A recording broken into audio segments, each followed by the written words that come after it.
ഇരിക്കും. ശരിക്കും പറഞ്ഞു കഴിഞ്ഞാൽ ഒളിമ്പിക്സ് എന്നുള്ളത് ഏതൊരു സ്പോർട്സ് പേഴ്സന്റെ ഡ്രീമാണ്. അതായത് വെച്ച് കഴിഞ്ഞാൽ നമ്മള് പഠിച്ച് യൂണിവേഴ്സിറ്റി കഴിഞ്ഞിട്ട് നമുക്കൊരു ജോലി കിട്ടുന്ന ഒരു ഫീലിംഗ് ആണ് ഈ ഒളിമ്പിക്സ് ചെല്ലുമ്പോൾ എല്ലാ സ്പോർട്സ് പേഴ്സണും.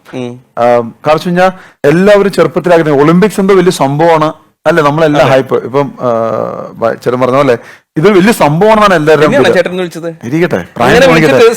ശ്രീക്ക് പ്രായം കുറയ്ക്കാനുള്ള എന്തെങ്കിലും പരിപാടി ഉണ്ടെങ്കിൽ അത് വേണ്ട. ശ്രീക്ക് രണ്ട് പിള്ളേരും ഒരു ഭാര്യയുണ്ട്. ചിലവര് ചെറുപ്പത്തിൽ കല്യാണം കഴിക്കും, ചിലര് വാർദ്ധക്യത്തിൽ കല്യാണം കഴിക്കും. പ്രായമായിട്ട് കിളവനായിട്ട് കല്യാണം കഴിച്ചതാണ്.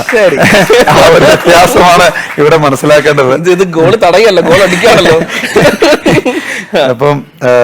അപ്പൊ ശരിക്കും പറഞ്ഞ ഒളിമ്പിക്സിൽ പോകുമ്പോൾ ഞാൻ പണ്ട് ജൂനിയറിൽ ഇവിടെയൊക്കെ സ്റ്റേറ്റ് ലെവലിൽ കളിക്കുമ്പോഴത്തേക്കും മാനുവൽ ഫെഡറിക് സാറ് ഒരിക്കൽ കണ്ണൂര് പോലീസ് ഗ്രൗണ്ടിൽ ഒരു മാച്ച് നടന്നപ്പോൾ വന്നിരുന്നു അദ്ദേഹം.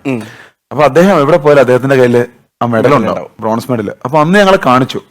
ശരിക്കും പറഞ്ഞു കഴിഞ്ഞാൽ നമ്മളൊക്കെ ഓക്കെ ഒളിമ്പിക്സ് മെഡലാണ്, നമ്മൾ ഭയങ്കര ഭയഭക്തി ബഹുമാനത്തോടെ കണ്ടു. കാരണം നമുക്കറിയാം, ഞാനൊന്നും ചിന്തിക്കാത്തൊരു കാര്യമാണ് ഒളിമ്പിക്സ് എന്നൊരു കാര്യം. എന്റെ ഒന്നും ലൈഫിൽ ഞാൻ ചിന്തിച്ചിട്ട് പോലുമില്ല. അപ്പം അന്ന് കണ്ടു, ഭയങ്കര സന്തോഷം. അദ്ദേഹത്തെ ഒരു അത്ഭുത മനുഷ്യനെ പോലെ കണ്ടു. അത് കഴിഞ്ഞ് പോകുന്നു, കളിക്കുന്നു, ഒളിമ്പിക്സിലെത്തി. ആദ്യ ഒളിമ്പിക്സ് 2012.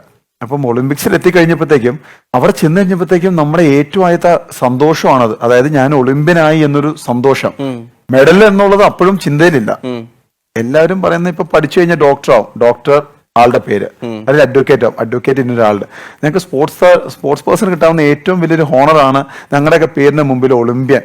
അത് നമ്മളായിട്ട് സ്വന്തമായിട്ട് അധ്വാനിച്ച് മേടിക്കുന്ന ഒരു പേരാണ്, ഒരു ഇനീഷ്യലാണ്. അപ്പൊ അത് കിട്ടിക്കഴിഞ്ഞപ്പോ ഒരു സാറ്റിസ്ഫാക്ഷൻ ആയിരുന്നു. പക്ഷെ അതിന്റെ ഭാരം മനസ്സിലായത് കഴിഞ്ഞിട്ട് വന്നപ്പോഴാണ്. കാരണം 2012 ഒളിമ്പിക്സിലെ 6-7 കളിയില് 7 ഞങ്ങൾ തോറ്റു. നാണം കേട്ടാ വന്നേ, വൻ പരാജയം. അതെ.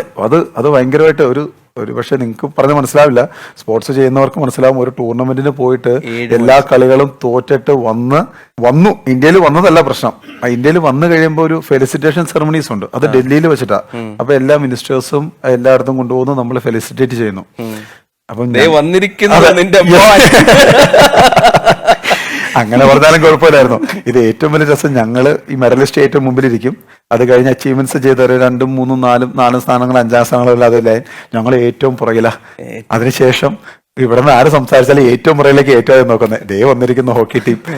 12 രാജ്യങ്ങളുള്ളടത്ത് 12ാം സ്ഥാനത്ത് വന്നു. ഇനി വല്ല 16 ആയിരുന്നെങ്കിൽ 16 or 18 ആയെന്ന് പറഞ്ഞിട്ട്. അപ്പൊ ഭയങ്കര വലിയ ഹ്യൂമിനേഷൻ ആയിരുന്നു. കാരണം നമുക്ക് ചില സമയത്ത് തോന്നിപ്പോ നമ്മളെന്താ തെറ്റ് ചെയ്തിട്ടാ വന്നേന്ന്. അതായത് ഒളിമ്പിക്സിന് പോവുക എന്നുള്ളത് ഒരു രാജ്യത്ത് നിന്ന്, നമ്മുടെ ഇന്ത്യയിൽ നിന്ന് പോകുന്നത് മാക്സിമം 120 പേരായിരിക്കും. അപ്പം അതിനകത്തൊരാളായി പോയതിന്റെ അഭിമാനത്തോടു കൂടി വന്ന ഞങ്ങള് അത് എന്തോ കുറ്റം ചെയ്ത് വന്നു പോലെയായിരുന്നു ആ സമയത്ത്.